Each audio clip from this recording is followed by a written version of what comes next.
राम राम राम राम राम राम राम राम राम नारायण नारायण। अर्जुन उवाच ज्यायसे चेत् कर्मणस्ते मता बुद्धिर्जनार्दन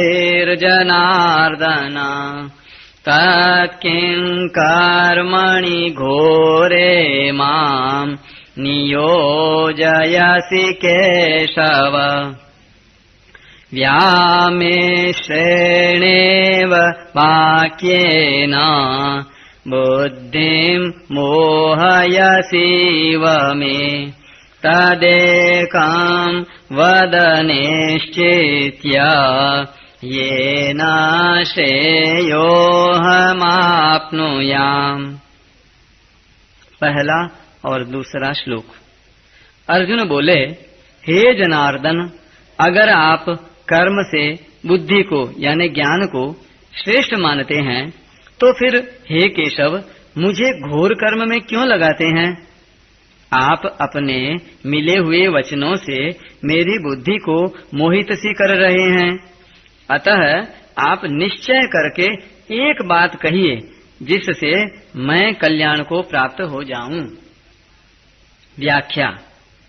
जनार्दन इस पद से अर्जुन मानो यह भाव प्रकट करते हैं कि हे श्री कृष्ण, आप सभी की याचना पूरी करने वाले हैं, अतः मेरी याचना तो अवश्य ही पूरी करेंगे। ज्यायसी चेत कर्मणस्ते मता बुद्धिर्जनार्दन तत्किं कर्मणि घोरे माम नियोजयसि केशव।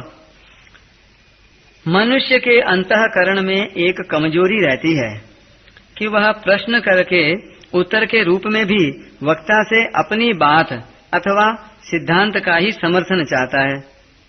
इसे कमजोरी इसलिए कहा गया है कि वक्ता के निर्देश का चाहे वह मनोनुकूल हो या सर्वथा प्रतिकूल, पालन करने का निश्चय ही शूरवीरता है। शेष सब कमजोरी या कायरता ही कही जाएगी। इस कमजोरी के कारण ही मनुष्य को प्रतिकूलता सहने में कठिनाई का अनुभव होता है। जब वह प्रतिकूलता को सह नहीं सकता तब वह अच्छाई का चोला पहन लेता है, अर्थात तब भलाई के वेश में बुराई आती है। जो बुराई भलाई के वेश में आती है उसका त्याग करना बड़ा कठिन होता है। यहाँ अर्जुन में भी हिंसा त्याग रूप भलाई के वेश में कर्तव्य त्याग रूप बुराई आई है। अतः वे कर्तव्य कर्म से ज्ञान को श्रेष्ठ मान रहे हैं। इसी कारण वे यहाँ प्रश्न करते हैं कि यदि आप कर्म से ज्ञान को श्रेष्ठ मानते हैं तो फिर मुझे युद्ध रूप घोर कर्म में क्यों लगाते हैं? भगवान ने दूसरे अध्याय के 39वें श्लोक में बुद्धिर योगे पद से समबुद्धि यानी समता की ही बात कही थी, परंतु अर्जुन ने उसको ज्ञान समझ लिया। अतः वे भगवान से कहते हैं कि हे जनार्दन, आपने पहले कहा कि मैंने सांख्य में यह बुद्धि कह दी, इसी को तुम योग के विषय में सुनो। इस बुद्धि से युक्त हुआ तू कर्म बंधन को छोड़ देगा, परंतु कर्म बंधन तभी छूटेगा जब ज्ञान होगा। आपने यह भी कह दिया कि बुद्धि योग अर्थात ज्ञान से कर्म अत्यंत निकृष्ट हैं। अगर आपकी मान्यता में कर्म से ज्ञान श्रेष्ठ है, उत्तम है, तो फिर मेरे को शास्त्र विहित यज्ञ, दान, तप आदि शुभ कर्मों में भी नहीं लगाना चाहिए, केवल ज्ञान में ही लगाना चाहिए। परंतु इसके विपरीत आप मेरे को युद्ध जैसे अत्यंत क्रूर कर्म में, जिसमें दिन भर मनुष्यों की हत्या करनी पड़े, क्यों लगा रहे हैं? पहले अर्जुन के मन में युद्ध करने का जोश आया हुआ था और उन्होंने उसी जोश में भरकर भगवान से कहा कि हे अच्युत, दोनों सेनाओं के बीच में मेरे रथ को खड़ा कर दीजिए, जिससे मैं यह देख लूं कि यहाँ मेरे साथ दो हाथ करने वाला कौन है।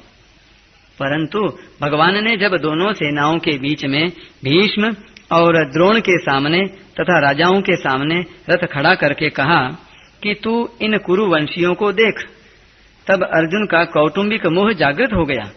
मोह जागृत होने से उनकी वृत्ति युद्ध से कर्म से उपरत होकर ज्ञान की तरफ हो गई, क्योंकि ज्ञान में युद्ध जैसे घोर कर्म नहीं करने पड़ते।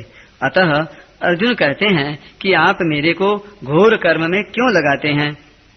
यहाँ बुद्धि पद का अर्थ ज्ञान लिया गया है।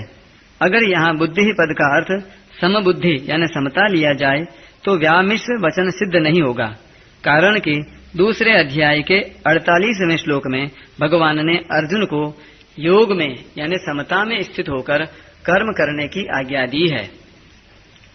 व्यामिश्र वचन तभी सिद्ध होगा जब अर्जुन की मान्यता में दो बातें हों, और तभी यह प्रश्न बनेगा कि अगर आपकी मान्यता में कर्म से ज्ञान श्रेष्ठ है तो फिर मेरे को घोर कर्म में क्यों लगाते हैं।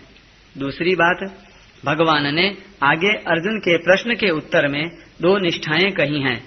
ज्ञानियों की निष्ठा ज्ञान योग से और योगियों की निष्ठा कर्म योग से। इससे भी अर्जुन के प्रश्नों में बुद्धि पद का अर्थ ज्ञान लेना युक्ति संगत बैठता है। कोई भी साधक श्रद्धा पूर्वक पूछने पर ही अपने प्रश्न का सही उत्तर प्राप्त कर सकता है। आक्षेप पूर्वक शंका करने से सही उत्तर प्राप्त कर पाना संभव नहीं। अर्जुन की भगवान पर पूर्ण श्रद्धा है, अतः भगवान के कहने पर अर्जुन अपने कल्याण के लिए युद्ध जैसे घोर कर्म में भी प्रवृत्त हो सकते हैं, ऐसा भाव उपर्युक्त प्रश्न से प्रकट होता है।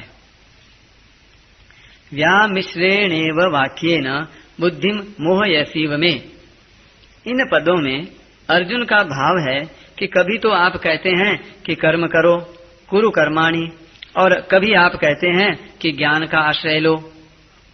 बुद्धौ शरणमन्विच्छ, आपके इन मिले हुए वचनों से मेरी बुद्धि मोहित सी हो रही है, अर्थात मैं यह स्पष्ट नहीं समझ पा रहा हूँ कि मेरे को कर्म करने चाहिए या ज्ञान की शरण लेनी चाहिए।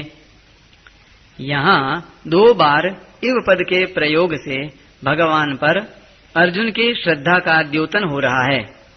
श्रद्धा के कारण अर्जुन भगवान के वचनों को ठीक मान रहे हैं और यह भी समझ रहे हैं कि भगवान मेरी बुद्धि को मोहित नहीं कर रहे हैं, परंतु भगवान के वचनों को ठीक ठीक न समझने के कारण अर्जुन को भगवान के वचन मिले हुए से लग रहे हैं और उनको ऐसा दिख रहा है कि भगवान अपने वचनों से मेरी बुद्धि को मोहित सी कर रहे हैं।